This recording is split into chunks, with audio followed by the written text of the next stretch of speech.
Bonjour à tous et bienvenue à ce 9e épisode de la saison 2 du podcast À la Coupe qui vous est propulsé par la microbrasserie Le Caveau des Trois Pistoles pour votre bière hockey. On n'oublie pas, on pense à la Montminou à la Coupe. Je vous invite comme toujours à nous rejoindre sur nos différentes plateformes. Vous le savez, on est actifs de différentes manières sur différentes plateformes, entre autres sur Twitter, sur TikTok, bien entendu sur Facebook, mais aussi sur YouTube, Spotify. Bref, on est rejoignable un peu partout, toujours avec le même nom, À la Coupe. C'est pas dur à retenir. Et également, je vous invite à écouter à tous les mardis midi Lorik Salvaille et toute son équipe qui vous font la notif des sportifs où on passe en revue différentes actualités au niveau de la LNH et entre autres, un coin des rumeurs. Ça, c'est à suivre. Alors aujourd'hui, en fait, j'essaye quelque chose avec vous. Je vous propose la question qui va être la question suivante. D'après vous, est-ce que la reconstruction des Canucks peut être considérée comme étant un échec? Mais pour en parler, on va y aller avec notre collaborateur Sam. Sam, comment ça va, mon ami? Ça va bien, toi? Ça va très bien, mon cher. Écoute, Team Like That, on se rappelle, Drew Doughty qui avait eu un ton un peu condescendant à l'égard de l'organisation des Canucks de Vancouver, mais c'est pas vargeux cette année. Je sais pas pour toi, mais comment tu voyais la saison, avant le début de la saison des Canucks pour cette année? J'avais des grosses attentes. Je ne m'attendais pas à ce qu'ils soient contenders, je m'attendais au moins qu'ils battent les séries. Leur début de saison était catastrophique. Puis en plus, les Canucks, c'est ma deuxième équipe favorite. Fait que, ça va pas vraiment bien cette année si tu poses la question dans mes équipes. Mais ouais, je suis déçu. Je suis vraiment déçu du début de saison. Mais bon, ils sont replacés un peu, là, mais ça reste que c'est pas vargeux, comme tu dis.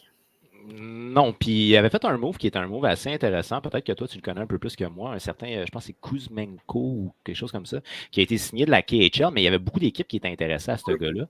Puis les Canucks ont réussi à mettre la main dessus. Puis si je me fie à ses stats, ça a l'air d'être pas si... Oui, il s'adapte super bien au hockey de la Ligue nord-américaine de hockey. Mais c'est pas lui le problème. Mais du côté des Canucks, le problème, c'est la défensive. L'échange d'Egman Larsson va faire mal longtemps parce que son salaire va être gros, son hockey diminue. Là. Il est encore bon, là, mais c'est pas un défenseur de ce calibre au salaire qui est payé. Il joue pas comme au salaire. Fait que sérieusement, j'ai hâte de voir, là, mais à part Ekman Larsson puis Quinn Hughes, effectivement, Quinn Hughes, une chance qu'il est là parce que sinon, les défenseurs, là, sérieusement, j'ai jamais vu je pense que c'est une des pires défensives de la Ligue. Puis, ça ressemble à ça, oui. Non, mais puis j'ai regardé celle-là des Coyotes. Là. Puis, oh mon Dieu! Là, tu viens de me faire un compliment. Je trouve que les Coyotes sont plus dynamiques défensivement. Oui, c'est sûr qu'il y a beaucoup de travail à faire, mais quand je regarde les Canucks, je veux dire, il n'y a pas de relance. Quand Quinn Hughes n'est pas sur le jeu, il n'y a rien qui se passe. Puis Ekman Larsson, il est vraiment lent. Tyler Myers, il est lent. Ils ont Ethan Bear, qui est arrivé dernièrement, qui n'est pas si pire. Mais Ethan Bear, c'est pas le sauveur. Ça prendrait, tu sais, ils ont repêché Oli Ulievi qui a été un flop total. Oui, c'est vrai. Lui, il joue encore à Fortnite, je pense. Fait que, sérieusement, c'est plate, mais là, il faut qu'ils se mettent là-dessus parce que leur attaque est vraiment dynamique, puis ils ont des bons jeunes, mais il manque de la défensive. Tu peux pas gagner si tu n'as pas de défensive, puis ils ont un excellent gardien de but. Fait qu'il manque vraiment juste ça à peaufiner, mais c'est parce que là, ils peuvent pas échanger trop de joueurs à l'attaque parce que sinon, c'est l'attaque qui va devenir le problème. Fait que je sais pas, c'est le nouveau DG Patrick Allvin qui a un bon contrat, pas un contrat, mais un bon défi pour pour les Canucks dans les prochains. Puis avec, je pense, une Québécoise aussi qui est assistante DG, Castonguay, je pense.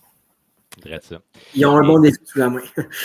Mais là, avant de rentrer dans les détails de chacun des joueurs, de manière générale, l'organisation des Canucks devait théoriquement avoir une bonne saison cette année. C'est clairement pas ce qu'on voit.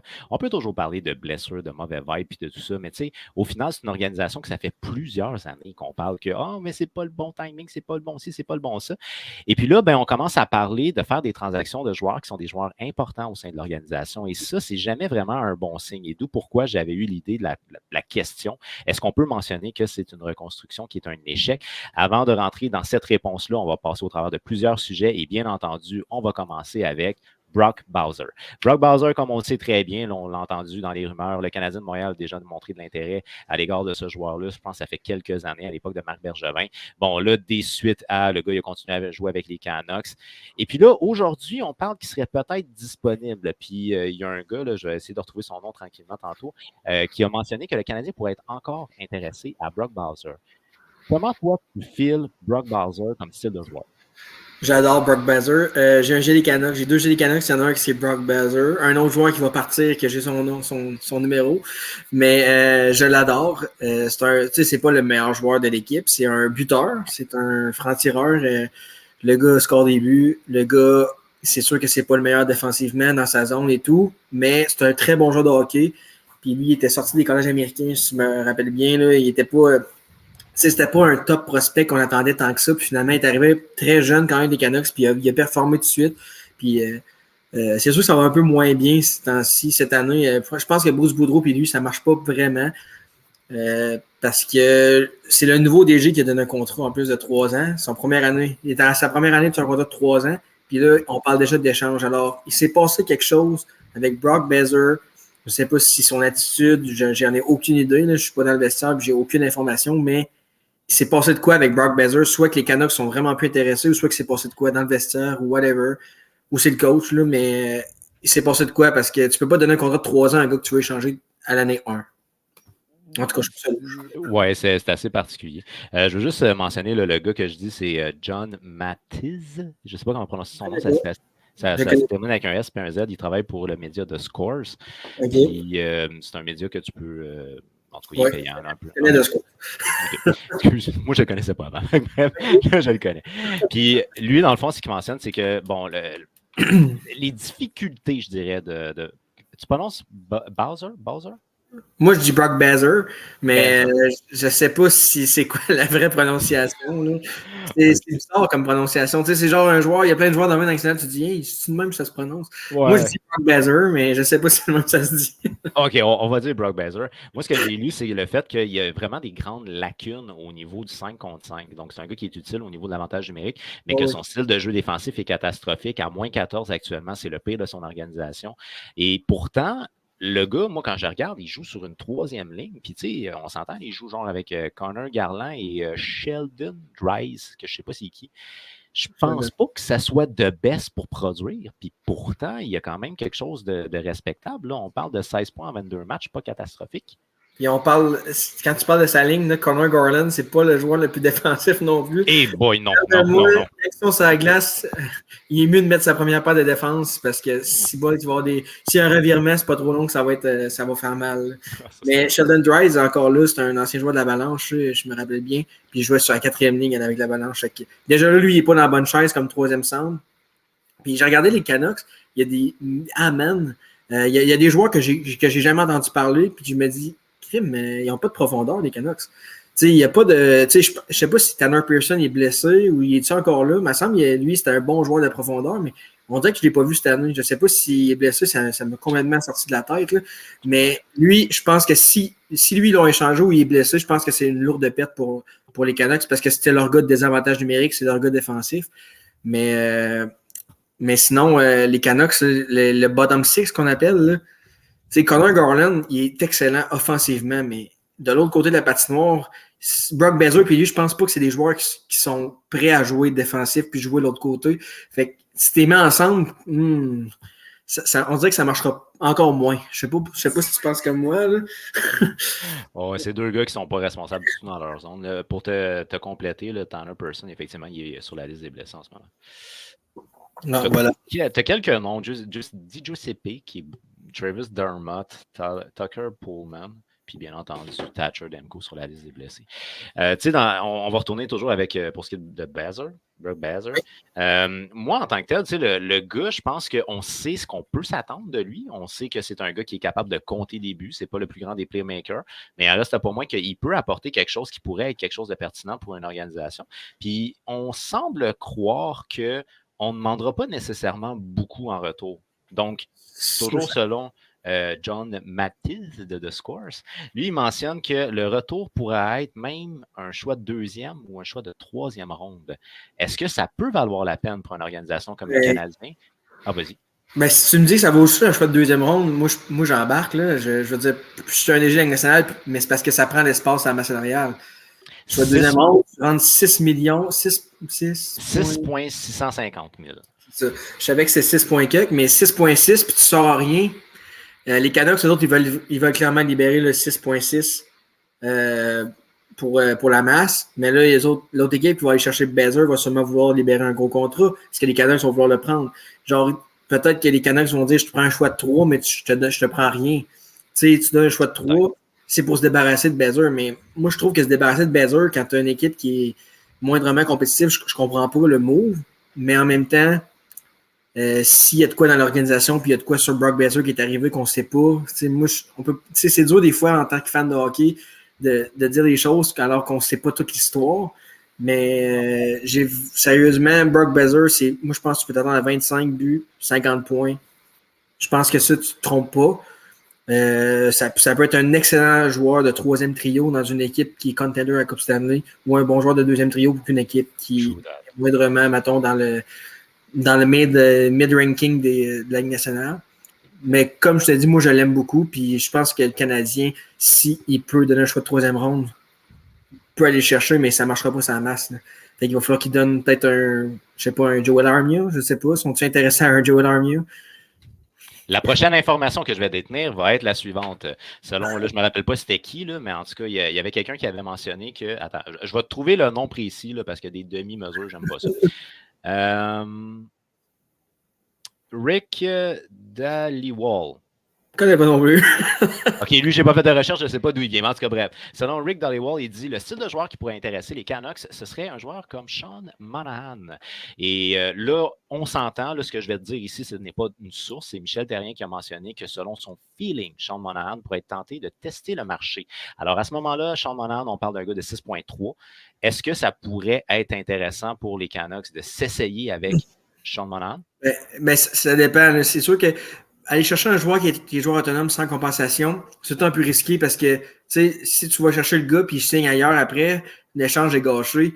Fait que là, si tu me dis que Sean Monahan serait intéressé à tester le marché, je pense que les Canucks, c'est pas très invitant. C'est un feeling de Michel Therrien. Oui, mais moi, je pense que c'est un bon feeling parce qu'il y a quand même une très bonne saison. Le gars a été blessé les dernières années. C'est un excellent joueur de hockey. Mais blague à part, moi, je pense que le Canadien devrait regarder. Mais ça, c'est un autre dossier. Mais s'il veut tester le joueur, ça dépend de ce que le Canadien y offre aussi. Là, mais s'il pense qu'il peut aller chercher plus ailleurs, moi, je pense qu'il peut aller chercher plus ailleurs parce que souvent, tu peux aller chercher plus ailleurs. Le 1er juillet, c'est tout le temps une date où les erreurs se font plus qu'autre chose, ou une surenchère. Fait que oui, ça pourrait être un bon échange, sauf que s'il veut tester, c'est là que ça va jouer. S'il signe un contrat avec les Canucks à long terme avec l'échange, parfait. Sauf que moi, je verrais chez Monahan avec les Canucks, c'est sûr. Ça serait un bon fit. Mais est-ce que lui veut? Peut-être. Il a joué dans l'Ouest canadien pendant toutes ces années à Calgary. Il s'en va dans l'Ouest canadien avec les Canucks. Ça pourrait. Mais est-ce que le gars, je pense qu'il se plaît beaucoup à Montréal aussi. Je ne sais pas ce que Sean Monahan, c'est un dossier qui va être à suivre dans les prochains mois. Puis ça va être un gros dossier, tant que du côté du Canadien ou que les autres équipes, parce qu'il va y avoir beaucoup d'équipes intéressées à ce joueur de centre-là. Mais là, il y a quelque chose qu'il faut rajouter, c'est que jamais au grand jamais il a été mentionné que les Canucks, vraiment, ils veulent avoir Sean Monahan. Non, c'est ça. Ça veut dire que ça se pourrait que ce soit une transaction où les Canadiens vont un peu comme payer pour pouvoir avoir Bazer. Donc, tu sais, OK, Sean Monahan, mais assurément un choix de 2 ou peut-être un choix tardif de première. Est-ce qu'on pourrait aller chercher à ce moment-là les Canucks en leur disant, ben oui, il n'est peut-être pas signé à long terme, mais je te donne un peu plus pour le risque que tu prends? Peut-être, mais moi, je trouve que le fit avec le Canadien, c'est pas le meilleur, je trouve. Je trouve que c'est pas le meilleur parce que Brock Besser, c'est un franc-tireur. Puis, tu sais, t'as déjà des Mike Hoffman, t'as déjà un Cole Caulfield qui est là. Tu as l'avantage numérique. Tu sais, Mike Hoffman, tu ne mets pas sur l'avantage numérique, il ne sert à rien dans une équipe. Fait qu'au moins, mets-le là. Tu sais, ça dépend ce que le Canadien voit de lui. Mais moi, je trouve que c'est pas le meilleur fit pour le Canadien d'aller chercher un gars à 6,6 millions quand tu as déjà des Caulfield, qui est un des meilleurs francs-tireurs, on le voit cette année. Puis Mike Hoffman, qui est quand même un bon franc-tireur aussi, même si c'est pas le meilleur joueur. Là. Il a quand même un méchant bon shot. Tu sais, 6,6 millions, il faut y penser. Mais rien ne te dit qu'un gars comme Hoffman, comme Dadonov, est dans les plans du Canadien à long terme, tandis que lui, il est signé pour les 2 prochaines années. Excuse. Mais Hoffman est signé aussi pour l'autre année d'après. Fait que, à moins que Hoffman soit parti de la transaction, mais ça me surprendrait des Canucks à aller chercher. Moi, je ne penserais pas, moi non plus. Ça me surprendrait bien gros, moi et tout. Ouais. Fait que bref, pour toi, Bowser, c'est pas vraiment un bon fit pour l'organisation du Canadien, mais un choix de 2e ou 3e. C'est pas le meilleur. C'est pas le meilleur. Moi, je le verrais pas là en premier, mettons. Je le verrais qu'une équipe qui manque un buteur, puis mais surtout avec le salaire qui est payé, je pense que le Canadien est vraiment serré sa masse. Je pense pas que c'est le meilleur fit, mais si le Canadien va le chercher contre un choix de 3, c'est excellent. Sauf que, anyway, il faut falloir que ça bouge à quelque part. Il faut falloir qu'un joueur parte. C'est sûr. Fait que, je sais pas, mais ça serait pas le meilleur fit, pour moi. Mais si ça se fait, c'est un plus. Brock Besser dans ton équipe, t'es pas déçu. All right. Ben moi, de mon côté, je pense que ce serait un excellent fit parce que le gars, il fit à peu près en termes d'âge. Il est signé encore pour plusieurs années. Il rentre dans son prime. Là. Il va avoir 26 ans au mois de février. Un prime, c'est entre 26 et 30. Fait qu'il arrive là. Exactement. Puis, tu sais, au niveau de notre avantage numérique, là, une 2e vague, ça serait pas mauvais. Là. Fait que, bref, je pense que c'est un gars qui pourrait rendre de fier. Vas-y. Puis, il y a plein de gens qui viennent jouer à Montréal. Mettons, ils viendraient à Montréal, ça redonne le goût de jouer avec la passion des fans, la ville qui est hockey. Tu sais, présentement, là, Sean Monahan, il découvre ça, lui-là. Là. Oui, c'est vrai que Calgary, c'était pas la pire place pour jouer au hockey. Là. Mais mettons, un joueur qui arrive d'un marché qui est plus petit, qui arrive à Montréal, c'est sûr qu'il est aux anges. Là. C'est la meilleure place pour jouer au hockey quand ça va bien. La pire quand ça va mal, mais bon. le point que moi, je vais apporter en lien avec ça, ça va être surtout aussi quand tu es rendu dans ton équipe que tu te fais utiliser sur un 3e trio, ça peut être humiliant pour toi. Fait que le fait qu'on te fasse confiance puis qu'on te fasse jouer sur un 2e exemple, ça peut peut-être l'aider à relancer. Puis comme tu dis, il est dans son prime. Fait que le gars, il a encore de très, très belles années. Mais la fin de la 3e ligne, moi, je pense à un petit rapport avec Bruce Boudreau, qui n'est pas le coach le plus compréhensif sur Terre, je pense. Non. All right. Bon, ben écoute, de ton côté, c'est pas un fit. Pour moi, c'est un fit. Maintenant, ben, on va se lancer dans une analyse peut-être un petit peu plus approfondie parce que dans les dernières années, les Canucks ont fait des moves qui n'ont pas nécessairement toujours été à leur avantage. Moi, je parle avec des gens, puis je vois que des gars comme Truss Thatcher qu'on a perdu pour rien ou Tanev, c'est des gars qui étaient stables, qui coûtaient pas trop cher, qui jouaient dans leur zone. Puis là, ben, Jacob Markstrom, sans Demko, on n'a plus rien en arrière de lui. Là. Ouais. Mais Truss Thatcher, je sais pas, je pense qu'il y en a des Coyotes, ça se peut-tu? Je sais pas si tu as regardé jouer, mais c'est un excellent défenseur pour ce qu'il donne, pour ce qu'il peut donner. Il est bon. Il est stable, il est quand même bien dans sa zone, puis il coûte pas cher. Très mobile. Ouais. En tout cas, mais oui, les Canucks, je sais pas ce qui s'est passé. Ils ont laissé passer des joueurs. Puis là, c'est sûr que tu me parlais d'Alexis blessé tantôt, Tucker Pullman, puis Travis Dermott. Ouais. Quand ces gars-là, ça fait mal, ça prouve à quel point ta défensive est mauvaise. Parce que c'est pas des défenseurs qui sont supposés être là pour sauver ta défensive. C'est des défenseurs qui sont 5, 6e. C'est Dermott, les Leafs s'en ont débarrassé puis ils n'ont pas de défensive. Fait que ça te donne une idée. Puis Tanev, je sais pas qu'est-ce que toi t'en fais. Je l'aimais bien. Là. Tanev, sérieusement, là, c'est un des meilleurs défenseurs des Flames présentement.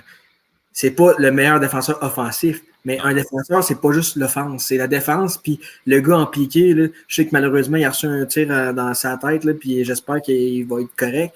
Mais le gars, il a un bon coup de patin, il bloque des lancers, il a une bonne première passe. C'est ça qu'ils ont vu d'un défenseur, puis ils l'ont laissé aller comme.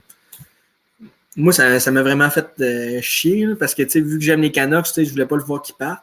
Puis là, on se retrouve avec des joueurs comme Tyler Myers qui quand il y a un attaquant mobile qui arrive, puis il doit poigner la grippe tellement qu'il a passé vite à côté de lui. Tyler Myers, c'est pas un joueur qui est un marchand de vitesse, puis il est gros. En gros, c'est un gros bonhomme. Mais Ouais. tu sais, sinon, moi, j'ai pas écouté des tonnes de matchs des Canucks dans les dernières Ouais. années. Mais Tanev était un défenseur que j'aimais beaucoup au niveau de l'organisation. Puis j'ai été vraiment très déçu de voir qu'on n'a pas cherché à le garder. Je sais pas exactement c'était quoi le plan. Est-ce qu'on pensait qu'on allait avoir des jeunes qui allaient pousser, on signait quelqu'un, je sais pas. Mais moi, je trouve qu'il n'y a comme pas eu de backup à cette perte-là. Et déjà que c'était pas la meilleure défensive, ça va pas en s'améliorant là, vers où on s'en va. Peut-être qu'on pensait qu'Ekman Larsson serait plus solide, je sais pas. C'est pas le cas, malheureusement. Non, il y a un coup de patin fluide, mais dans sa zone, pas vers Mais les Canucks sont pris avec des contrats quand même lourds, puis à long terme. Puis là, je sais que tu vas me parler sûrement de Boervat dans pas long, mais ouais. Tu sais, t'as Brock Besser qui, lui, ils vont peut-être se débarrasser, mais Brock Besser, tu t'en débarrasses, tu le remplaces pas. Là. Fait que là, t'as un trou là. Là, si Boervat s'en va, c'est parce que là, tu retombes en reconstruction, si je comprends bien. Avec Edman Larson qui est signé encore pour des années. Avec Quinio, je pense qu'il a signé son contrat. Demko qui a signé son contrat. Peterson, je pense qu'il a signé son. Tu peux pas être en reconstruction avec genre 8 gars qui sont payés pour 6 ans. Là, je comprends vraiment pas ce qui se passe avec les Canucks. Là. Puis là, ben écoute, en tant que fan des Canucks, je suis obligé de faire ta prière pour toi parce que j'ai l'impression que le scénario qu'on avait de Luongo qui était trop payé, pas échangeable, ben Ekman Larsson, il risque d'avoir quelque chose de similaire parce qu'il y a une clause de non-mouvement. Il veut bouger partout. Ça devient touché. À l'époque où il était avec les Coyotes, il acceptait une transaction à Vancouver ou Boston. C'est exactement ça. Fait que là, il reste Boston.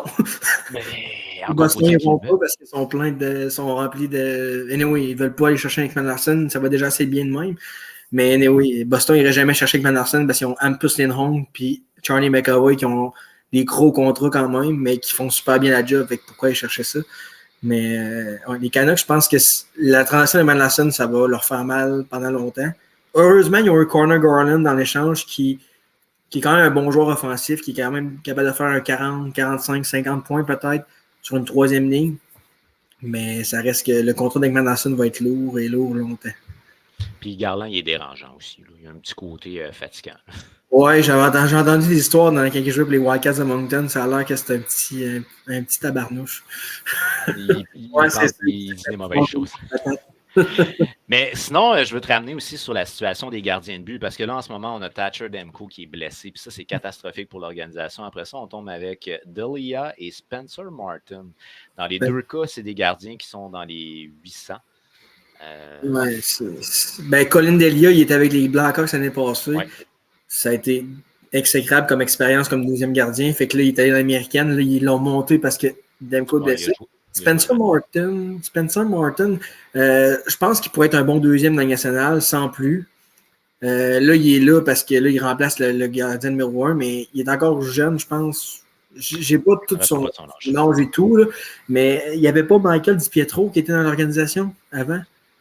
Oui, je ne sais pas s'il est encore là, par exemple. Il avait joué Team Canada Junior, mais là, s'il n'est pas monté et il n'est pas deuxième, d'après moi, il est soit blessé ou soit il est parti. Je ne sais pas s'il y a des espoirs pour les Canucks dans les buts. Là. Je ne connais pas le prospect pool par cœur. Mais même là, c'est Demko, c'est parce qu'il joue tellement souvent. Il joue beaucoup de matchs. Puis c'est un gardien de but qui est dur. Je ne sais pas si tu comprends ce que je veux dire. Il est dur sur lui-même. Là, je veux dire, c'est comme un peu un Carey Price. Là. Beaucoup de mouvements, mais c'est un gros bonhomme. Fait que, un gros bonhomme, ça prend plus d'efforts à tasser qu'un gardien qui est plus flexible et qui est plus agile. Puis Demko, c'est ça, mais c'est parce qu'un gardien qui gagne 60 games par année, c'est presque impossible rendu. Ou ce qu'on est rendu là dans le nouveau hockey, là, c'est 50 matchs maximum pour un gardien numéro 1, selon moi. Parce que rendu en série, soit il va se blesser ou soit il n'y aura plus d'énergie. Vasilevski, je me demande comment il fait là, présentement. Parce que tu regarderas les autres équipes, là, sont presque toutes 50-50 avec leur gardien de but. Puis je pense que ça, c'est la bonne méthode. Mais là, vous voyez, là, Demko est blessé. Les Canucks, je sais pas comment. Je pense que c'est pas si pire que ça comme blessure. Il va être de retour bientôt, mais c'est parce que il faut que tu aies un bon deuxième gardien de but. C'était 6 semaines, si je ne fais pas erreur. Ah oui, 6 semaines. Ah, c'est plus long que prévu. Mais j'ai vu qu'il est comme à 5 points des séries des Canucks, mais c'est parce que si t'as pas ton gardien de but pendant 6 semaines, puis là, si t'échanges Brock Besser, je sais pas. J'aimerais ça entendre une conférence de presse du DG. Voir c'est quoi son plan. Mais oui, je pense que t'es pas le seul d'ailleurs. Mais c'est pas tellement clair. J'ai parlé avec des fans des Canucks, puis ils sont comme ça fait 10 ans qu'on est en reconstruction, puis on ne voit jamais à la fin. Ben, depuis la finale de la Coupe Stanley contre les Browns, il n'y a pas vraiment eu très bonne saison après. Là. Dans le cas de Thatcher Demko, on parle de 15 matchs, 3,93, 888. On n'avait pas une saison excellente quand même. Non, vraiment pas non plus. Fait que, tu sais, je sais pas, il n'y a comme pas de soleil au bout du tunnel, puis c'est quelque chose qui fait excessivement peur. Et puis là, ben, c'est là où on tombe dans selon moi, le gros morceau. C'est qu'on a refusé une extension du côté de Captain Bo Horvat. Et là, on avait mis l'argent sur la table, parce que j'ai compris, on parlait de, je sais pas, là, 7 ou 8 millions peut-être là, dans ces eaux-là. Écoute, est-ce que, ben déjà, Bo Horvat qui veut partir, c'est ton capitaine, ça signifie quoi pour une organisation qui voulait reconstruire en entour de ce gars-là?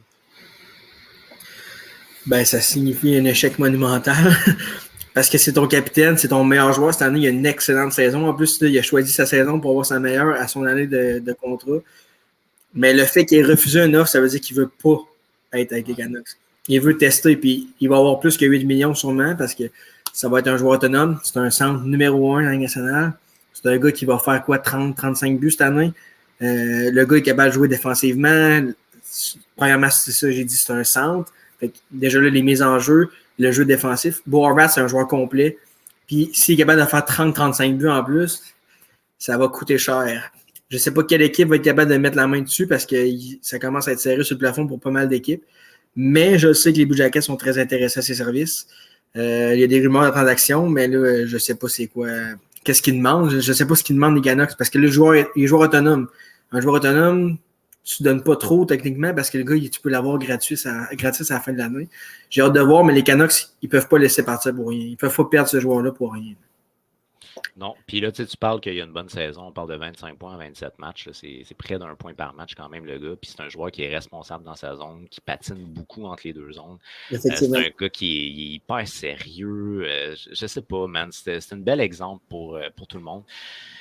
J'ai de la misère à concevoir qu'on accepte de le laisser partir, mais rendu là, c'est qu'il doit y avoir quelque chose au niveau de l'organisation, peut-être au deuxième étage qui ne marche pas. Ouais, ben lui, c'est clairement, tu sais, Vancouver, c'est une belle place pour jouer au hockey, fait que c'est sûr que c'est pas ça. Il est arrivé de quoi avec l'équipe, je sais pas ce qui se passe dans le vestiaire, je sais pas ce qui se passe dans l'organisation, mais il y a de quoi pour que Bezer, genre, soit désintéressé à jouer au hockey comme ça, que le capitaine veut le quitter. Il y a de quoi qui se passe. Puis Bo Horvat, c'est l'exemple parfait, comme tu as dit. Le gars, ça a l'air d'un fucking bon gars. Le gars, c'est un leader, puis c'est un très bon joueur de. Tu sais, c'est un bon joueur de hockey, mais c'est un des meilleurs joueurs two-way de la ligue. Le gars est allé à la meilleure école de hockey, il est allé avec les Knights de London. Fait que, tu sais qu'un gars qui sort de là, normalement, il est bien formé. Là. C'est un joueur pro. Là. Fait que, moi, sérieusement, je donnerais beaucoup pour Bo Horvat. À être un DG, là, je serais prêt à donner beaucoup, mais un sign and trade. Il faut que le gars soit signé pour que je le. Ça se pourrait se faire. Mais je ne sais pas quelle équipe a de la place, quelle équipe est prête à le faire parce que ça va coûter un 8-9 millions par année. Là. Puis là, je veux y aller avec un fait anecdotique. Là. Quand j'ai regardé les équipes soi-disant intéressées à Bo Horvat, ma foi, c'est la Ligue au complet. Fait que il n'y a comme pas vraiment. Il y a des équipes qui ne pourront pas le payer, mais ils peuvent être intéressés pareil. Je sais pas, je pense que c'est un Canadien, Bo Horvat. Probablement, oui, s'il jouait à London. Mais peut-être que, je sais pas, les Maple Leafs. Je sais pas si peut-être qu'il vient de la banlieue de Toronto. Je sais pas, des fois, ces gars-là, ça veut jouer pour une équipe. Peut-être avec les Sénateurs, je sais pas. C'est un Canadien, peut-être qu'il aimerait ça jouer au Canada. J'en ai aucune idée d'où il vient. Là. Je lance ça comme ça. Là.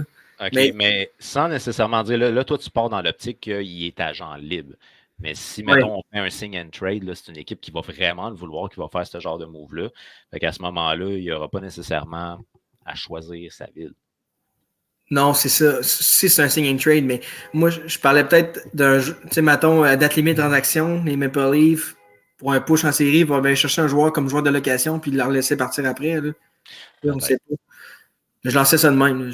Pour ton information, il est originaire de London, en Ontario. Donc, ça aurait du sens qu'il aille en Ontario. Tu sais, peut-être. London, c'est plus proche de Toronto ou d'Ottawa, ça? C'est proche de Toronto. Ouais. Encore les hosties de livres, toi. Mais là, il n'y a aucune rumeur à rien, mais je me dis peut-être que les Maple Leafs peut-être que lui serait intéressé par un bout de chemin avec les Maple Leafs, après ça, signer avec une autre équipe après. Tu sais, mettons, il gagnerait la Coupe Stanley avec une équipe. Là. Peut-être qu'il serait prêt à aller chercher avec une équipe qui est moins bonne, mais pour signer son argent, mais peut-être qu'il aurait déjà sa Coupe Stanley déjà. Genre ça. J'ai hâte de voir la date limite de transaction. Surtout qu'à 27 ans, le gars, il n'est pas en sa fin de carrière. Fait que, il peut aider une organisation direct là, tout de suite, puis en long terme. Là. Un autre joueur dans. Les Canucks seraient prêts à échanger 2 joueurs dans leur prime. Je comprends pas. Pauvre Elias. Mais il y a des moves comme ça, des fois, que j'ai de la misère, moi aussi, à saisir. Tu sais, les Hawks de Chicago l'année passée avec DeBrincat puis Kirby Dach. Pour moi, il n'y a aucun des deux projets qui était fini. Là. Ben non, absolument pas. Puis regarde, on le voit cette année. Là. Kirby Dach a une très bonne saison, puis il y a un potentiel énorme. Puis je vais même te parler de Dominique Kubalik aussi. Qui ont laissé c'est vrai, j'avais oublié, t'as raison. Il est un des meilleurs joueurs des Red Wings cette année. Fait qu'il y aurait 3 joueurs dans leur équipe, 3 jeunes joueurs qui auraient pu faire partie de la construction, qui auraient changé. Puis là, ils se retrouvent avec des joueurs comme Max Domi dans leur reconstruction. Andreas Antanasiou, tu sais, what the fuck. Ouais, puis Max Domi, étonnamment, encore des rumeurs d'échange. Il semblerait qu'il ne restera pas là. Fait que, il y a signé 1 an, c'est sûr que c'était pas pour rester à Chicago, mais en tout cas, j'ai hâte de voir. Puis là, ben, ça m'amène au bon move que les Canucks ont fait, mais que là, je suis en train de me dire, je ne sais pas s'ils vont servir à de quoi. On a parlé brièvement de Kuzmenko en début de show. Kuzmenko, lui, ça arrive de la KHL. Il y a plusieurs équipes qui veulent l'avoir. C'est un joueur à caractère offensif, puis il s'adapte bien. Est-ce qu'on peut partir avec, exemple, Elias Pettersson qui est signé pour longtemps, Quinn Hughes, puis des gars comme Kuzmenko? Ben oui, c'est sûr qu'on peut bâtir. Si on veut voir le positif, c'est sûr que ça, cette année, Peterson a une très bonne saison aussi cette année. Quinn Hughes aussi, c'est un excellent défenseur. Tu as ton défenseur numéro 1, tu as Thatcher Demko qui est un excellent gardien numéro 1, puis tu as Elias Peterson qui est un excellent ailier, un des meilleurs ailiers de la ligue. Et là, tu rajoutes Kuzmenko. Mais Kuzmenko, c'est pas un joueur superstar. C'est un joueur qui va peut-être faire 55 points par année, mais je pense pas que c'est. Tu peux te fier sur ce gars-là pour te bâtir ton équipe. Mais je le connais pas encore assez, puis je pense qu'il n'a pas encore joué assez de hockey dans la Ligue nord-américaine. Dans la Ligue en Amérique du Nord pour le dire qu'est-ce qu'il va devenir comme joueur. Mais pour l'instant, ça pourrait peut-être devenir un Artemi Panarin. Tu sais, Panarin est arrivé comme ça à 24, 25 ans. Il arrive, il s'installe, il commence à bien jouer. Sauf que, par contre, si Boervat et Brock Besser partent, je trouve ça un peu plate. Je comprends que tu trouves ça plate, mais on va essayer de voir un peu le positif aussi. On a fait l'acquisition d'un joueur, je pense que ce n'est pas l'année passée ou l'autre d'avant, de JT Miller, qui, franchement, on avait été le chercher pour changer le visage de l'avantage numérique. Et ça a marché. On a passé d'un des pires à quand même un bon. Il a connu une saison exceptionnelle l'année passée. Ça en est quasiment ridicule. JT Miller, il est là. Il est encore là. Puis j'ai pas entendu de rumeur comme quoi il partirait. Fait que, il y a un contrat long terme? Il me semble que oui, mais je peux te confirmer le tout. Parce que s'il y a un contrat long terme, c'est sûr que là, tu es avec JT Miller, tu as Elias Peterson, tu as Kuzmenko. Puis, veux pas, tu vas avoir des retours d'échange avec Horvat et Ben oui. Puis, j'ai pas checké le prospect pool des Canucks non plus, mais il doit y avoir des jeunes joueurs qui doivent arriver dans pas long, j'imagine aussi. Là. J'ai pas regardé la depth chart, moi non plus. Moi non plus, mais. Seigneur, JT Miller, 8 ans. Ok, c'est ça. Ben, c'est 8 ans à genre 8, 9, certains, genre. 8 millions. Ouais, mais, excuse, attends, là, je me rétracte. Il finit une année, là, je pense qu'il finit un premier contrat à 5,2. Oui, c'est ça. Puis après ça, il y a son 8 millions qui embarque, là. C'est ça. Parce que JT Miller, il était dans les rumeurs avec les Blue Jackets aussi, parce que c'est un gars qui vient de l'Ohio. Fait que il y avait des rumeurs, quand un gars vient de l'Ohio, c'est sûr que Columbus sont intéressés. Mais finalement, il avait signé à long terme avec les Canucks. Fait que t'as JT Miller, t'as Elias Peterson, t'as Quinn Hughes, t'as Thatcher Demko, puis t'as Kuzmenko. T'as 5 joueurs quand même élites, potentiellement élites dans ton équipe. Plus la transaction, je sais pas, ils sont peut-être capables d'aller chercher un jeune joueur pour la transaction d'Horvat.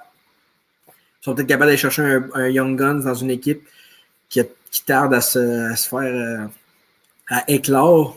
Fait que, mais encore là, ça reste des spéculations. Il n'y a rien de concret. Là. Parce que, tu sais, le point qu'on nous ramène souvent, là, c'est surtout une transaction Boervat. On peut se rappeler Ryan O'Reilly, puis je pense qu'aujourd'hui, les Sabres sont contents d'avoir Tage Thompson. T'sais. Fait que ça se peut que ça soit pas quelque chose. Ça se peut que ça soit pas quelque chose à court terme, mais à très long terme, ça peut te rapporter vraiment beaucoup d'échanger un joueur qui est dans son prime, qui a du leadership. À court terme, ça te fait de la peine. À long terme, ça peut rapporter. Tu parles du propriétaire des Blue Jackets, Tage Thompson. Il y a 5 buts la semaine passée contre les Blue Jackets. Fait que sur Wikipédia, il est écrit que c'est lui le owner. Oh, Seigneur, ok, j'avais pas vu ça. Mais mettons, abstraction faite, là, il a connu une game exceptionnelle contre les Blue Jackets, mais il reste qu'il y a une excellente saison. Lui, il a comme explosé d'une shot. L'année passée, ça a commencé. Ouais. Puis moi, j'étais sceptique qu'il la refasse. Il me l'alarmait d'un dents pas mal. Ouais, mais je l'avais pris dans mon pot, fait que je suis correct. T'as fait un bon move, Moi, je t'avoue que je ne l'avais pas tant vu venir. Mais il y a Déjà. aussi, on a parlé des jeunes. Vassili Podkolzin, joueur des Canucks. Lui, là, il a été repêché top 10. Dans le top 10 qui a été repêché. Puis moi, j'avais beaucoup d'expectations, mais il manque de... On dirait qu'il ne donne pas de temps de glace à ce gars-là. Puis avec Kuzmenko, ça pourrait marcher deux Russes.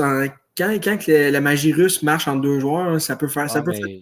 Il joue avec Melikev. Mikheyev. Il y a un autre joueur qui a un gros contrat à long terme, qui est un excellent joueur. Ilya Mikheyev, qui est avec les Leafs l'année passée. Ouais. Mais les Canucks, c'est pas si pire que ça quand même. C'est juste que si maintenant Brock Besser, ça serait juste Brock Besser, ce serait pas grave, mais là, c'est Bo Horvat qui fait sans numéro 1, ça ne trouve pas à tous les coins de rue. Mais sérieusement, j'ai vraiment hâte de voir parce que là, le DG, c'est un Suédois, je pense. Souvent, les DG suédois essayent d'aller chercher des petites bébites en Suède, en Finlande, qui n'ont pas réussi à venir dans les NH, mais qui pourraient peut-être éclore. Fait qu'on ne sait pas, peut-être que ça va être un joueur comme ça qui va venir avec les Canucks prochainement, dans les prochaines années, j'en ai aucune idée. Est-ce qu'on va s'essayer avec Jesse Puyarvi qui est juste dans le cours à côté? Ah, lui, non. Je pense pas que lui, non. lui, je pense que c'est fini. Quand Jarmo Kekalainen a passé par-dessus au draft de la Ligue nationale, j'ai fait il y a un problème avec ce gars-là. Et puis, effectivement, il y avait quelque chose. Il y a de quoi qui ne débloque pas avec ce gars-là. Il donne des chances, puis mon Dieu que ça ne marche pas. Dans le temps du Chauvet Junior avec la Finlande, c'était Sébastien Aho, Puljujarvi puis Patrick Laine, les trois joueurs. Ils ont gagné le championnat du monde avec ça. Les trois joueurs. Les trois joueurs étaient excellents. Puljujarvi marchait. C'est le seul joueur qui n'a pas réussi à faire de quoi dans le national. Aho, c'est un des meilleurs joueurs. Laine, un des meilleurs francs-tireurs. Mais lui, c'est lui qui a les meilleurs coéquipiers. Il a joué avec Draisaitl et McDavid. Puis ça n'a pas marché. Fait que je sais pas. Peut-être qu'ils peuvent prendre une chance dessus, mais faut pas que ça coûte cher comme. Tu sais, le Canadien pourrait l'essayer, lui. Parce que les Canadiens n'ont rien à perdre. Puis c'est un gros bonhomme. Puis il y a peut-être encore un potentiel. Mais il ne faut pas que quelqu'un coûte. Faut pas qu'une équipe coûte cher. Cher pour ça. Non, 100% d'accord avec toi. Tu sais, le gars, il a littéralement joué parmi les meilleurs attaquants de la LNH. Il y avait une porte tout grande ouverte pour aller à l'aile de ces deux gars-là. Ah oui. Ça ne marche pas. Fait que, bref, il se ramasse en Suède, puis il ne jouera pas dans la LNH. Puis, bon, en tout cas, éventuellement, c'est un gars qui assurément va bouger, mais il n'en reste pas moins que c'est un échec. Du côté des Canucks, ben là, moi, je pense que le point d'interrogation a toujours été la défensive et je ne vois pas énormément l'avenir au niveau de la défensive. Ben c'est ça, j'étais en train de regarder s'il y avait des espoirs qui s'en venaient à la défensive. C'est pas. Il y a un autre Elias Pettersson, d'ailleurs, qui ont repêché les Canucks. Un autre Elias Pettersson. C'est un défenseur, celui-là, je pense. Ils veulent refaire la lignée des Cédines, mais avec les Pettersson. Ouais, c'est ça. Mais dans les noms que je vois, là, c'est sûr que je connais pas les jeunes tout par cœur, mais je vois pas de défenseur élite arriver comme ça. Mais ils ont Jonathan Lekirimaki qui ont repêché l'année passée en première ronde, qui est un attaquant qui lui pourrait remplacer Brock Besser parce que c'est un franc-tireur.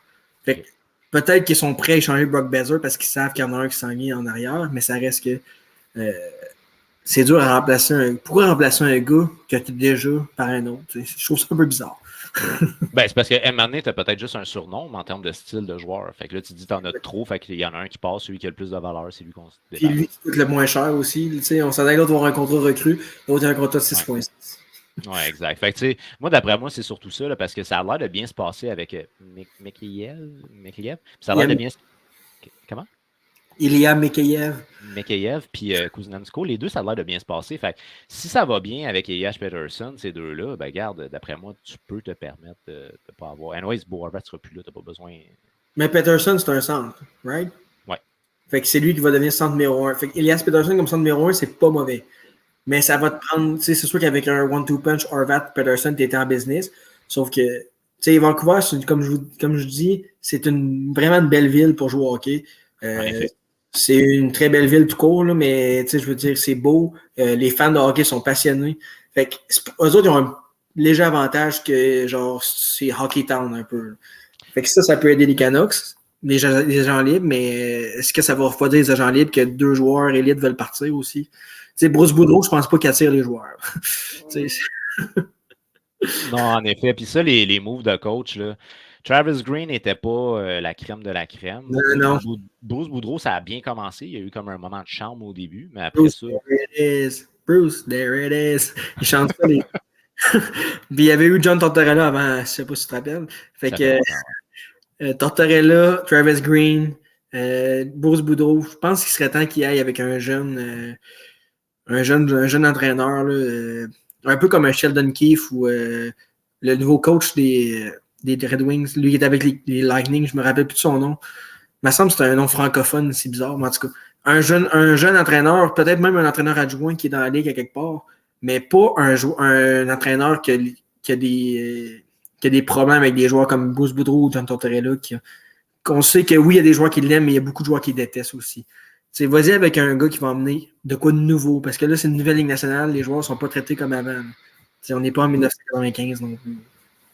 Ouais, ça me fait penser à Darryl Sutter, ça là. Lui, c'est encore un miracle qu'il soit encore là. Tu sais, les rumeurs qu'il y avait quelque chose entre Darryl Sutter et Johnny Gaudreau, qu'il y avait quelque chose entre Darryl Sutter et Jacob Markstrom. Peut-être qu'il y a eu quelque chose avec Johnny Huberdeau. Fait que là, il y a déjà eu quelque chose, oui. C'est l'histoire d'aller aux toilettes, puis bref. Donc, tu sais. Ouais, c'est ça. Fait que le gars, en quelque part, c'est de la vieille école de hockey, puis je sais pas, on a l'air de vouloir croire en ça. Le propriétaire des Canucks est très chanceux que Jonathan Huberdeau ait signé son contrat avant que la saison commence. Parce que je ne suis pas sûr qu'il ait resté avec les Flames après ce qui s'est passé cette année. En effet, je pense que Huberdeau, il a comme voulu signer son gros contrat de carrière, genre, puis il a dit, OK, on y va all-in pour ça, mais il a pas attendu de voir de quoi ça avait de l'air. Mais ça fait pas le coach va prendre la porte. Darryl Sutter, on s'entend qu'il ne reste pas 10 ans. J'espère, non, mon Dieu. Surtout que les fêtes, ça va pas tant bien. Fait que moi, je pense que c'est plutôt que tard qu'il va avoir un nouveau coach. Là. Mais disons que pour Johnny Gaudreau, mon Dieu, pour Johnny Huberdeau, c'est un joueur légendaire pour l'organisation des Panthers de la Floride, puis là, qui joue sa 3e ou 4e, je me rappelle plus tant. Il n'y a rien qui va cette année. Il y a moins de temps de glace. Le gars ici est moins à l'aise aussi, ça paraît. Là. En effet. Mais tu sais, à quel point est-ce que ça doit être humiliant pour lui? C'est un joueur qui a toujours été sa première ligne, le power play et tout ça. Cherche Alexander Barkov, je pense. Ouais. Puis même, je regardais Kadri, puis je sais pas, c'était pas le Kadri que j'avais vu avec l'Avalanche. Ça me tapait moins à l'œil. Kadri, moi, c'est pour ça que je voulais. Il y avait beaucoup de rumeurs avec des équipes, puis je me dis, tu sais, Kadri, il va signer un gros contrat, mais il va être overpaid parce que le gars jouait avec une équipe comme l'Avalanche. Tu joues sur Powerplay avec McKinnon puis Rantanen. C'est sûr, ça aide plus que faire des points. C'est un bon joueur, mais c'est pas un centre numéro 1 selon moi, c'est un centre numéro 2. Non, c'est ça. Puis je pense pas que c'était le but non plus qu'il soit le centre numéro 1, mais il en reste pas moins qu'à la fin de la journée, on s'attendait à un gars qui pouvait faire peut-être un plus gros impact offensivement que ça. Là. Les Flames ont dépensé beaucoup, puis ça rapporte pas là, présentement. Vraiment pas. Puis c'est signé long terme, c'est 8 ans, je pense, les deux. Là. Ouais. Alors là, on va s'en aller du côté des Sénateurs d'Ottawa. Parce que c'est pas la meilleure des saisons pour l'instant des Sénateurs, mais bon. Ça va mieux. Ça va mieux. Ça va beaucoup mieux. OK, c'est bon. Comment ça va, Phil? Comment ça va? Ah, ça va super bien, vous autres. Yes, sir, ça va bien, mon cher. Alors, des petites nouvelles des Sénateurs d'Ottawa dernièrement? Vas-y donc, ça va mieux. 6-2-1 dans nos 9 derniers matchs. Fait que clairement, ça va mieux. Exactement. On a eu des bonnes performances de Cam Talbot, mais les blessures font mal un peu. On a Tim Stützle, Josh Norris, Artem Zub, mais en ce moment, on se débrouille bien quand même. Depuis le 23 novembre, meilleur powerplay de la Ligue. Une autre chose qui fonctionne très bien. Oh. Puis en ce moment, on mène 3-0 contre Montréal après 2 périodes. On se sent bien, on est bien. Je tiens à préciser, c'est en rediffusion parce que ça va être diffusé jeudi. Exactement. Ouais. On ne sait pas encore qui va gagner aujourd'hui. OK. Puis sinon, moi, il y a un petit quelque chose que je voulais t'entendre parce que les rumeurs vont de bon train concernant Erik Karlsson. Il semblerait que les Sens peut-être pourraient être intéressés. T'en penses quoi? Moi, je pense que ça va vraiment pas arriver. Je pense qu'il n'y a aucune chance. Premièrement, je pense que les rumeurs étaient pas fondées, vraiment. Il n'y avait pas de source, vraiment. Je pense que c'est juste du monde sur Twitter qui avait du fun avec ça, puis qui se disait s'ils veulent changer Erik Karlsson, c'est sûr que les Sens vont le vouloir, puis lui, il va vouloir venir, mais ça ne marchera pas avec l'argent, puis tout ça. Puis je pense qu'il n'y a aucune chance que ça arrive, malgré que un retour de Carlson, ça serait quand même, ça serait nice. Ça serait cool de voir jouer avec Chabot, là, Sanderson, ça serait fou. Là. En tant que fan, t'aimerais ça, mettons? C'est sûr que oui. Ouais. Ok, c'est bon. Ah, c'est sûr que monétairement, ça marchera pas puis tout, là, parce que c'est trop long et tout, mais ça reste que j'aimerais ça l'avoir, moi, tout Carlson. Ouais. Tout le monde était là, il était beau, il avait sa petite flow, il patinait full bien, puis on dirait qu'avec les Sharks, ça l'a tout défait. C'est ça, c'est incroyable, mais on dirait qu'il est revenu dans son prime, justement, mais il est encore 11,5 millions. C'est encore cher. C'est un fait. Puis moi, je l'ai regardé jouer hier parce que, avant-hier, en tout cas, peu importe, j'ai regardé jouer contre les Coyotes. Puis son coup de patin, il est fluide, sa vision est encore très bonne, le gars. Une chose aussi que je tiens à apporter, c'est que Erik Karlsson, niveau média, était un gars qui était très apprécié. C'est un gars qui a de l'humour, il a une proximité. Exactement. Si l'organisation des Sens veut enlever peut-être un peu de visibilité à un gars comme Tkachuk, Karlsson, that's the man. Ça serait parfait comme genre de move. Là. Puis j'aimerais ça t'entendre aussi concernant possiblement l'achat des sénateurs. La LNH, semble-t-il, aimerait beaucoup que ce soit un certain Reynolds qui achète les sénateurs. C'est un coup de publicité, on va se le dire. Est-ce que c'est quelque chose qui peut être intéressant? C'est sûr que c'est quelque chose qui peut être intéressant. En fait, la LNH a dit à Ryan Reynolds, a dit à n'importe qui serait intéressé à acheter les Sens, ils leur ont dit il faut que Ryan Reynolds fasse partie de ton équipe qui va les acheter, sinon on va pas vous laisser. Ça serait très bon pour le marketing. Ils ont-tu vraiment dit ça? Il faut que Ryan Reynolds en fasse partie. Fait que c'est ça qu'on assume. C'est ça. OK. Ouais, c'est ça. C'est ça, ça serait bon pour le marketing. Puis ça serait bon parce que Ryan Reynolds a déjà une équipe de soccer. Je ne sais pas exactement comment prononcer le nom. Puis en fait, il a fait une série sur Disney Plus qui va sortir bientôt pour montrer c'est comment être le propriétaire d'une équipe professionnelle de sport. Fait que les Sadler qui voudraient refaire un peu la même chose avec les Sens, ce que je trouve qu'il est un projet quand même très excitant, ça serait malade. Il veut vraiment montrer aux fans c'est quoi, en arrière, tout ce qui se passe derrière, être propriétaire d'une équipe. Ben, c'est pour ça que la nationale veut, parce que dans son documentaire, ils vont parler de la NHL gratis. Là. Exactement. Ça amène des fans, ça amène beaucoup de visibilité. On s'entend que c'est un gars assez populaire. Ouais, il va emmener des amis aussi aux sénateurs qui vont poster des affaires sur les réseaux sociaux. Puis, ça va du monde d'Hollywood. Regardez ça, ce ne sera pas du monde de Québec. Oui, il va y en avoir, mais c'est ça. D'ailleurs, des États-Unis qui vont regarder les sénateurs, puis il y en a qui ne savent peut-être même pas c'est qui le sénateur d'Ottawa. Ça va y mettre sur la map, c'est sûr, les sénateurs. Oui, ça serait une super bonne chose. Puis moi, honnêtement, là, ce que je vois là-dedans, là, c'est tu m'as parlé de Disney Channel, donc c'est huge comme visibilité. Puis d'avoir un gars comme Reynolds et sa femme, Blake Lively, qui sont deux personnes très populaires, ça ferait des Kodak. Puis comme il dit, Sam, tu as des invités des fois de marques qui vont venir. Tu as peut-être Drake au niveau de Toronto, mais tu as quand même Deadpool du côté d'Ottawa. C'est ça. C'est pas tous les jours que tu as Deadpool qui veut acheter ton équipe. C'est une bonne opportunité.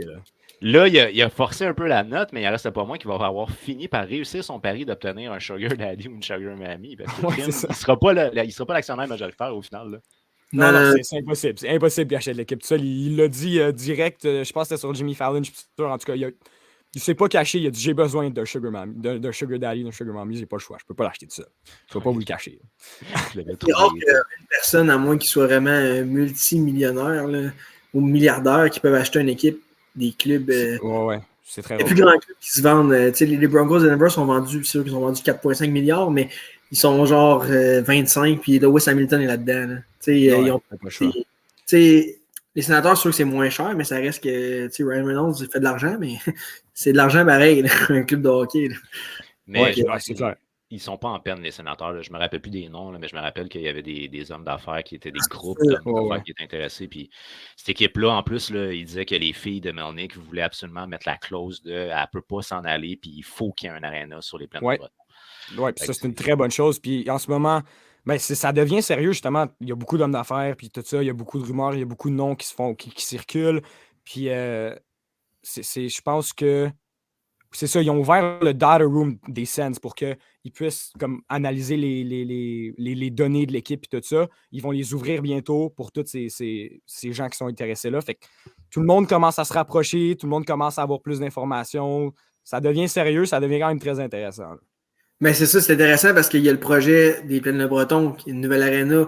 Tu peux faire ce que tu veux, tu peux mettre de l'ambiance autour. Puis tu as l'équipe des sénateurs des Josh Norris, des Tim Stützle, Derek Batterson, les Brady Tkachuk, Thomas Chabot.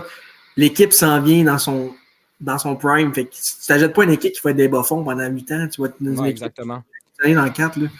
Oui, puis c'est sûr que tu vas faire de l'argent. Je pense que la vente de billets de saison a monté de 40% cette saison, 60%. Je pense que c'était autour de ça. Ça a augmenté beaucoup, beaucoup cette saison. J'imagine à cause des acquisitions de cet été. Puis. Ouais, c'est ça. Alex DeBrincat, je n'ai même pas nommé. C'est ça. Puis veut pas, le fait que Milnick soit plus le propriétaire de l'équipe, il y a du monde qui recommence à venir pour cette raison-là. C'est pas tout le monde, mais il y en a qui c'était ça leur mentalité. Ils ne voulaient pas venir aux Sens en autant que Milnick avait l'équipe. Maintenant qu'il n'est plus là, maintenant qu'on commence à aller sur une pente montante, c'est ça qui arrive. Les fans augmentent, les revenus augmentent. Est-ce qu'Alfredson est dans l'équipe? Non, mais il parle beaucoup de revenir jouer un rôle. Puis justement, dans le premier match de la saison à la maison, il a sorti nulle part. Puis on ne savait pas trop pourquoi. Il est juste sorti juste avant l'hymne national. Puis c'était un moment magique. Fait que, il est proche de l'équipe, il a une bonne relation avec l'équipe. Juste attends qu'il revienne jouer un rôle. Il faut qu'il soit genre président des opérations hockey, quelque chose, pas le choix. Ouais, ça serait hot. On a besoin de le revoir. Puis sinon, écoute, j'aimerais ça t'entendre parler un peu parce que dans le cas de Tim Stützle, il me semble qu'il était blessé, mais c'est pas grave finalement, ça se peut-tu? On a eu peur. J'étais là lundi contre les Ducks, puis on l'a vu un peu se pogner contre la bande, tomber dans la bande. Il est resté à terre un peu. Il a commencé à se tenir, puis il est couru. C'était pareil que Josh Norris au début de la saison. C'était une situation identique de comment il est parti à courir. Pareil que Shane Pinto l'année passée, qui était blessé pour toute la saison. Fait qu'on a eu peur. Puis là, ils ont dit que c'était une contusion. C'est rien de structure dans son épaule. Fait que c'est une très bonne nouvelle. C'est au moins une semaine. Il va être réévalué, mais on avait peur que ça soit le reste de la saison. Fait on a évité une autre grosse blessure majeure. Il est parti un peu en panique, mais c'est ça que j'ai entendu aujourd'hui, comme quoi c'était pas grave. Puis ça, c'est quelque chose qui est très positif pour eux autres. Là.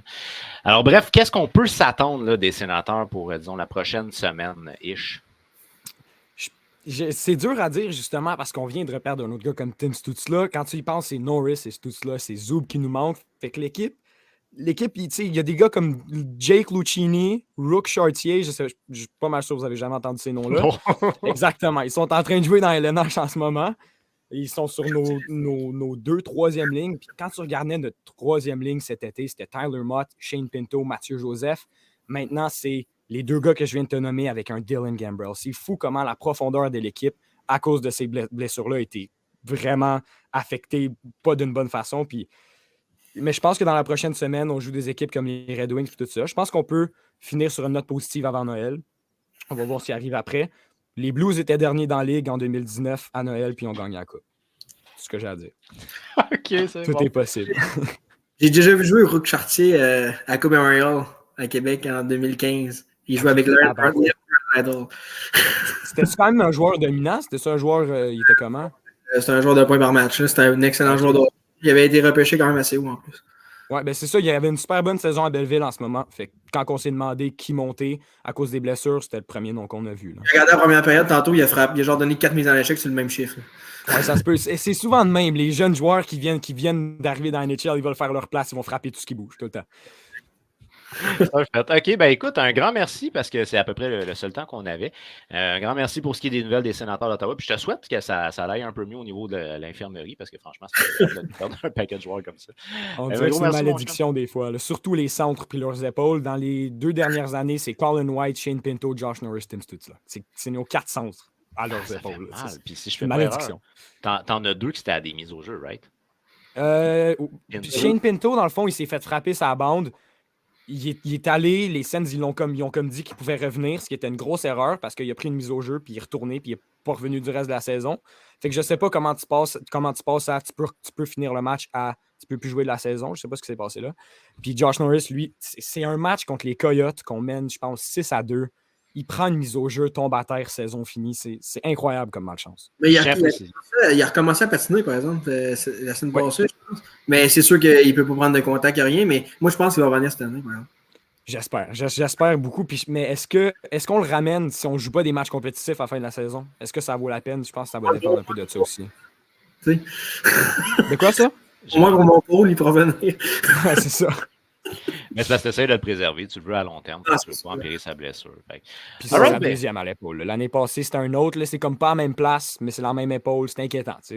C'était quand même notre premier centre. C'est un franc-tireur. On a besoin de ses épaules. En effet. All right. Ben écoute, un grand merci, Phil. Puis on se reparle très prochainement. D'ici là, good luck pour les Sens. Yes. Merci. J'espère que quand vous écoutez ça, les Sens ont gagné. J'espère, très fortement. C'est sûr Les Canadiens vont gagner. OK, bye.